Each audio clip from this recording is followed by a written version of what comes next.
Aujourd'hui, je reçois le maire de Piopolis, Peter Mining. Monsieur Mining, bonjour. Bonjour. Monsieur Mining, écoutez, il y a eu une rencontre, il y a eu du travail de fait pour la protection du lac, tout avec toutes les municipalités riveraines. Parlez-moi de ça. OK. En fait, ce projet-là initie il y a quelques années, lors de la découverte du myriophile en 2018 à la marina de Lac-Mégantic. Dès lors, à ce moment-là, la municipalité de Lac-Mégantic s'est mise à l'ouvrage et puis il y a eu ce qu'on appelle de l'arrachage. Ils ont procédé à une session d'arrachage. On en a enlevé pratiquement 1 tonne à ce moment-là. Mais c'est pas tout. Le myriophile, c'est un ennemi à abattre. Et donc, on a continué en 2019, 2020. Et dans tout ça, dans le processus, acheter de l'équipement, pontons et tout ça pour être capable de procéder avec des plongeurs pour être capable d'éradiquer cet ennemi-là, le myriophile AP. Et là, il a sorti un budget de 330 quelques mille dollars justement pour la protection du lac. Qu'est-ce qu'on va faire avec ça? OK. Afin de continuer cette démarche-là qu'on avait entreprise au niveau de l'arrachage, là maintenant, il faut aller au lavage des bateaux.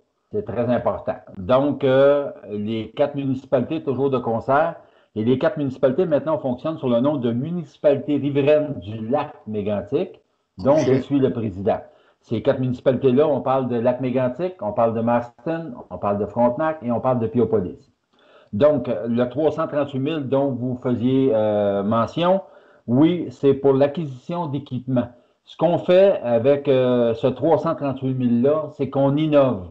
Il va y avoir en fait 2 endroits où il y aura des stations de lavage à bateau. Une sera située au rond-point Carrefour là, à Nantes, au coin de la 263 et la 161 chez la gestion Boulette qui a obtenu le contrat. Et l'autre station sera au parc riverain Sache-Mercier. Donc, ces 2 endroits-là pourront laver des bateaux. Il y aura les descentes aussi, une descente au niveau des descentes. Il y aura Frontenac, bien sûr, à ce parc-là. Il va y avoir une descente au lac Araignée. Il y a la OK. descente de lac Mégantic, de Baie des Sables, de Marston ainsi que Piopolis. Donc, dans le projet, station de lavage, il y aura tout un équipement informatique et électronique qui va être installé, qui va permettre aux embarcations, qu'à un coup qui va être lavé, il y a un coupon qui va être émis, qui va permettre aux embarcations de se présenter à une de ces 6 descentes-là et faire ouvrir les guérites et faire refermer tout ça. Donc, et tout OK. ça, ça va être dans le nuagique. Donc, c'est là l'innovation du projet, ça n'existe pas nulle part. C'est vraiment des stations qui vont se parler entre elles. Ah, Donc, le projet c'était travaillé sur 2 ans, c'était ardu, mais donc on est venu à bout là, d'avoir des soumissionnaires, donc on en a retenu un. Et c'est ça. Fait que le processus, ça va être ça. Tu laves ton bateau, il y a un coupon qui est émis, il y a des frais qui viennent avec ça, tout ça, là, je fais part de tout ça, je mhm. vous ai vectoré tout ça. Mais le coupon, je m'en vais à Piopolis, j'ai mon coupon, je me présente à la barrière, je présente mon coupon, ma guérite va ouvrir, je vais pouvoir descendre mon bateau, ressortir avec mon bateau, et j'aurai, quand je vais aller le chercher, à prendre mon même coupon, qui va réouvrir ma guérite, prendre mon bateau, puis quitter. Ah, ça veut dire que ça va être. C'est une première là, qui se fait, ça. C'est jamais fait Ben, ailleurs. selon ce qu'on on a fait des recherches, puis selon ce qu'on a, on innove, là. C'est Bon, vraiment innovateur. bon. Maintenant, question lac, c'est correct? Puis j'invite les gens aussi à lire le communiqué qui va être au bas de l'entrevue sur la page de ma web TV. Le 150e de Piopolis. Piopolis, ville du pape. Ben oui. 150 ans, avez-vous demandé à François de venir faire un tour ou J'avais suggéré, mais semble-t-il que c'est assez ardu. Mais là, on a invité, l'évêque est invité. On n'a OK. pas eu de réponse officielle encore, mais normalement, c'est ce qui m'a été dit par le conseil de la fabrique. Ça, c'est aux alentours du 10 juillet pour être ici en ville. Donc, oui, mais c'est certain qu'avec la COVID, on est très limité dans ce qu'on peut faire. Aucun Les rassemblement vient de activités, se oui, effectivement. Ouais, on avait déjà une belle programmation d'organiser avec le comité des bénévoles, sauf qu'il y a suite aux demandes de subventions, les montants qui nous ont été alloués ne sont pas nécessairement ce qu'on avait demandé, donc on a dû faire des choix et aussi en prendre en considération la situation de la COVID. Donc, des rassemblements, il n'y en a pas. Conférences de presse qu'on voulait organiser, on n'est plus sûr. Mais ce qui a été retenu dans tout ça, on va y aller beaucoup sur les choses qui vont être pérennes dans le temps. Donc, il va y avoir une stèle qui va être installée éventuellement. On va faire la présentation, tout ça. Une stèle sur laquelle il va y avoir Odilon Martel, qui est un des zouaves qui est arrivé ici avec les 14 en 1871.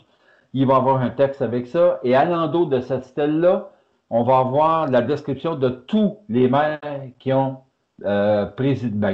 qui ont géré la municipalité depuis sa fondation. Donc, il y en a une quarantaine qui vont être énumérés à l'endos. Et cette chose-là devrait être située pas loin là, de l'église, là, parce que Zouave et église, ça va ensemble. Là.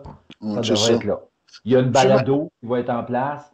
On est en train d'informatiser toute la documentation qui est à l'halte des Zouaves. C'est un cadeau précieux. On sait ce qui s'est passé avec la tragédie. La MSA a tout perdu. On ne veut pas rien perdre. Donc, on est là-dedans. Il va y avoir une exposition. Il y a un paquet de choses qui s'en viennent. Bon, M. Mining, on parle du 150e des activités. C'est sûr que c'est une année exceptionnelle là, parce qu'on est prêt avec la COVID, mais ces activités-là pourraient peut-être être reportées à l'automne ou encore même à l'été prochain. En effet, M. Lapierre, ces activités-là qu'on tenait, il y avait une pièce de théâtre qui était censée être montée, puis tout ça. On sait que la COVID, bon, à l'automne, on va voir l'état de la situation, puis on ne se trompe pas que le 150e, ça se termine au mois de fin mars 2022. Donc, on a vraiment l'automne, période d'hiver, puis il y aura aussi le printemps qui va être là. Donc, on va s'ajuster, mais c'est certain que si on a la possibilité de faire ces activités-là, oui, on va les tenir. Bon. Maintenant, la question qui bout des lèvres de tout le monde, M. Mining. La question non, j'espère que non. Un petit peu. J'espère que non. M. Mining, est-ce que vous vous représentez comme maire à Piopolis? Ben oui, c'est réfléchi. Oui, j'étais sur le point d'annoncer, vous en avez le scoop. Donc, oui, je me représente. Les 4 dernières années que j'ai passées à la mairie Piopolis, j'ai très apprécié ces 4 années-là. J'ai appris beaucoup et beaucoup de projets, de choses qui se sont réalisées. Il y en a encore à réaliser. Donc, je pense qu'un autre 4 ans pourra me permettre de finaliser ces projets-là et afin de servir les citoyens de Piopolis. Oui, et puis je vais le faire aussi avec plaisir si je suis réélu. Bien, M. Mining, je vous souhaite d'être réélu. Puis j'ai pas comme l'impression. De ce temps-ci, c'est drôle. Pas de l'air d'avoir grand monde qui se garoche pour devenir maire nulle part, là. Je pense que c'est une bonne chose. Oui, c'est une bonne chose, mais je vous dirai que je ne prends jamais rien pour acquis. C'est très bien. Bonne pensée. Oui. Écoutez, s'il y a quelque chose de nouveau, M. Manning, vous ne vous gênez pas, vous avez mon Messenger. On est toujours ouvert pour passer des bonnes nouvelles du côté de Piopolis. C'est le fun de vous avoir parlé ce matin. Parfait. Ça me fait plaisir. Merci beaucoup.